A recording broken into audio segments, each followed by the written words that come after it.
Friends, ఈరోజు మా చెట్టు చిక్కుడుకాయలు కోస్తున్నానండి. మనం ఇంట్లోనే ఆర్గానిక్గా పండించుకుంటే మా చిక్కుడుకాయలు చూడండి ఎంత గింజతో కూడా మనకి ఎంత తాజాగా వస్తున్నాయో. ఈరోజు కోస్తున్నానండి.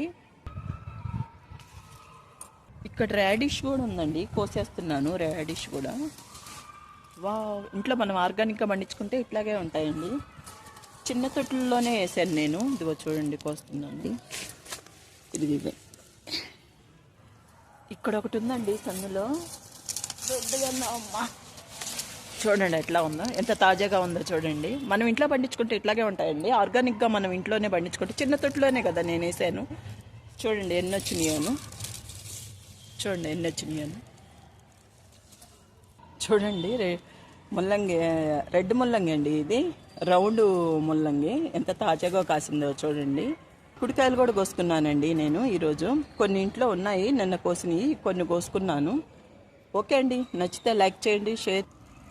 ఓకే అండి, నచ్చితే లైక్ చేయండి, షేర్ చేయండి, సబ్స్క్రైబ్ చేయండి. Please subscribe. బాయ్.